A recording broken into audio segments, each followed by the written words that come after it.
15 December 1973 সাল, ঠিক আছে?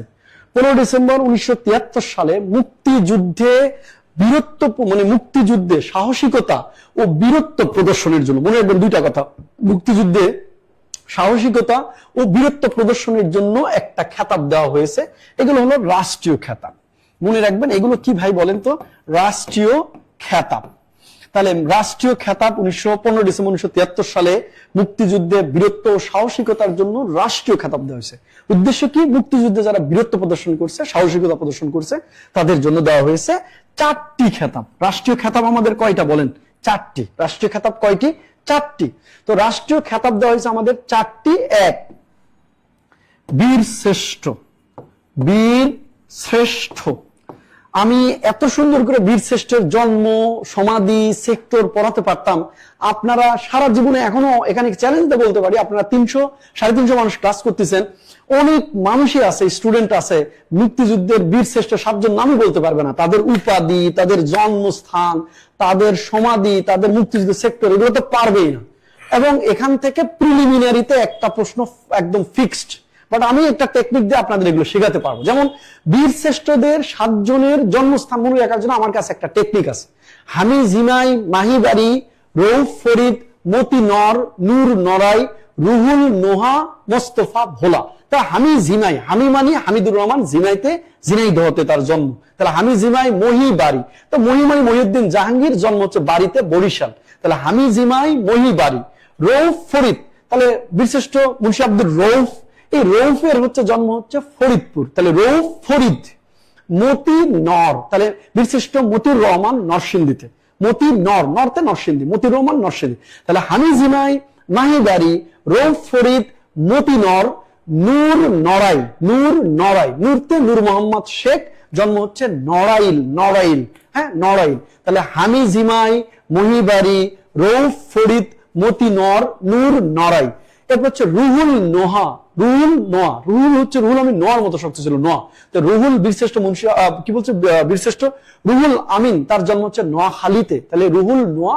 মোস্তফা ছিল ভোলা, ভোলা মানে অনেক মানুষ হচ্ছে খুব সিম্পল, মানে সাদামাটা ভোলা। তাহলে মোস্তফার জন্ম হচ্ছে বীরশ্রেষ্ঠ সিপাহী মোস্তফা কামালের জন্ম হচ্ছে ভোলাতে। তাহলে দেখছেন আপনি একটা টেকনিক মনে রাখলে আজীবনে ভুলবেন না।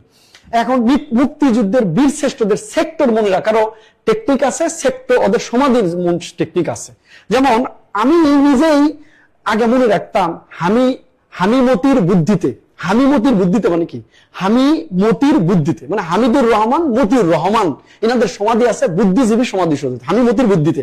দেখেন বিশেষ প্রিলিমিনারিতে 45 বিশেষ প্রিলিমিনারিতে বলে এটা আসছিল যে কোন মানে বীরশ্রেষ্ঠ হামিদুর রহমানের পাশে কোন বীরশ্রেষ্ঠর সমাধি রয়েছে। তাহলে আমি কিন্তু আমি নিজে 45-এ যখন পিলি দিয়েছি তখন আমি এই জিনিসটা কিন্তু আমার দেখতেই মাথায় আসছে, হামিমতির বুদ্ধিতে। তাহলে এটা মতিউর রহমান উত্তর, হামিমতির বুদ্ধিতে। তাহলে হামিদুর রহমান, মতিউর রহমান দুইজনের সমাধি আছে কোথায় বলেন তো? মিরপুর বুদ্ধিজীবী সমাধি সৌধে আছে, হামিমতির বুদ্ধিতে। রৌফ রাঙামাটি, রুহুল রূপসা। তো রৌফ রাঙামাটি, তো রৌফের সমাধি আছে রাঙামাটি, রুহুল রূপসা নদীর তীরে আছে খুলনা। তারপরে রূপসা নদী খুলনা। তারপর হচ্ছে শেখ সারসা, শেখ সারসা যশোর। তাহলে সারসা হচ্ছে যশোরের একটা উপজেলা। তাহলে নূর মোহাম্মদ শেখ, শেখ সারসা যশোর। তাহলে কয়জন হয়ে গেল? 5টা। আর হচ্ছে এদিকে 5টা বললাম না? তাহলে হামিমতির কি বলছি? হামিমতির বুদ্ধিতে রৌফ, রাঙামাটি, রুহুল রূপসা, শেখ সারসা। আচ্ছা, এরপরে একজন আছে আমাদের বীরশ্রেষ্ঠ, যিনি হচ্ছে কোয়ান্ডন লিডার, ইঞ্জিন রুম, উনি হচ্ছে যে নৌবাহিনীর সদস্য ছিল। তাহলে নৌবাহিনীর সদস্য ছিল, ওনাকে রূপসা নৌবাহিনীর জেলত ছিল যেহেতু ওনাকে ওই রূপসা নদী তীরে নিয়ে এসে দেওয়া হয়েছে। একটা আছে না মোস্তফার আখাউড়া, মোস্তফা কামালের সমাধি আছে হচ্ছে আখাউড়া। আর জাহাঙ্গীর সোনা, জাহাঙ্গীর হচ্ছে জাহাঙ্গীর সোনা। তো জাহাঙ্গীর হচ্ছে সোনা মসজিদ, বীরশ্রেষ্ঠ মহিউদ্দিন জাহাঙ্গীরের সোনা মসজিদ। আমি আমার সময়ে এই বীরশ্রেষ্ঠদের সমাধি ভাই মনে রাখতাম এবং একই সাথে সেক্টর মনে রাখতাম। যে মুক্তিযোদ্ধা, যে বীরশ্রেষ্ঠ যেখানে তার মানে শহীদ হয়েছে ম্যাক্সিমামের সমাধি সেখানেই আছে, মানে তার সেক্টর যেটা ছিল ওখানেই তাকে সমাধিস্থ করা হয়েছে, বেশি দূর নিয়ে আসা হয়নি। খালি মতিউর রহমান আর হামিদুর রহমান ব্যতিক্রম। হামিদুর রহমান হচ্ছে যুদ্ধ করেছিল আপনার হচ্ছে কমলগঞ্জের ওই সিলেটের নিচে যেটা আছে মৌলভীবাজার, ওই কমলগঞ্জের ওই পাশটাতে। 4 নম্বর সেক্টর উনি যুদ্ধ করছিল, কিন্তু উনি সীমান্তের কাছে যখন শহীদ হন ওনাকে নিয়ে গিয়ে দাফন করা হয়েছিল হচ্ছে আসামে। এজন্য ওনাকে আসাম থেকে নিয়ে আসা হয়েছে 2007 সালে। এই জন্য ওনাকে মিরপুরে নিয়ে আসা হয়েছে। ওনার কোন মুক্তিযোদ্ধার সমাধি ছিল ভারতে, আসামে, সেটা হচ্ছে হামিদুর রহমান। আর বীরশ্রেষ্ঠ মতিউর রহমানের তো সেক্টরই ছিলেন না, কারণ তিনি তো পাকিস্তানের T-33 যে প্রশিক্ষণ বিমান, সেটা তো পাকিস্তান থেকে, করাচি থেকে নিয়ে আসার সময় ধস্তাধস্তি করেছে, তো পাকিস্তান আর ইন্ডিয়ার সীমান্তে সে শহীদ হয়েছিল। তো উনি তো মানে বিমান বাহিনী ছিল, ওনার সেক্টর ছিল না। ওনাকে 2006 সালে নিয়ে এসে মূলত মিরপুর বুদ্ধিজীবী সমাজের সৌধতে ওনাকে সমাধিস্থ করা হয়েছে। এই দুজন তো বাইরেই ছিল, আর বাকিগুলো 5টা কিন্তু দেশেই ছিল, এবং যেখানে যুদ্ধ করছে মোটামুটি সেখানেই তাকে দাফন করা হয়েছে। আপনারা, আমি কখনো সুযোগ পাইলে এগুলো আপনাদের মুক্তিযুদ্ধ পাঠটা সুন্দর করে পড়া দেবো। তাহলে বীরশ্রেষ্ঠ 7 জন, এটা আপনারা জানেন। 2 নম্বর খেতাব হচ্ছে বীর উত্তম। তো বীর উত্তম হচ্ছে মুক্তিযুদ্ধের সময় খেতাবপ্রাপ্ত বীর উত্তম হচ্ছে 68 জন। তো 68 জন, পরে একজনের দেওয়া হয়েছিল 69। তো ওটা মুক্তিযুদ্ধ না, পরে এটা শেখ হাসিনা দিয়েছিল ওটা, তো 69 ছিল। তো এখন হচ্ছে মুক্তিযুদ্ধের সময় যদি 68 ছিল, এখন হচ্ছে এটা বর্তমানে 67, একজনের খেতাব বাতিল করা হয়েছে। আর 3 নাম্বার হচ্ছে বীর বিক্রম। তো বীর বিক্রম হচ্ছে 100, মুক্তিযুদ্ধের খেতাব হচ্ছে 175 জন। বাট সম্প্রতি একজনের বাতিল করছে, বাতিল করায় এখন পর্যন্ত গ্যাজেটে 174 জনই আছে, ঠিক আছে। তবে মুক্তিযুদ্ধের ওই যে 73 সালে 175 জনকেই দেওয়া হয়েছিল। আর লাস্ট হচ্ছে 4 নম্বর খেতাব হচ্ছে বীর প্রতীক। তাহলে বীর প্রতীক, এই বীর প্রতীক হচ্ছে আপনার 426 জন, বাট এখন খেতাব আছে 424 জন। আমি এখানে ভালো করে লিখে দিচ্ছি সুন্দর করে আপনাদের, তাহলে আমি সুন্দর করে লিখে দিচ্ছি, আপনারা কমেন্ট করলেই হবে।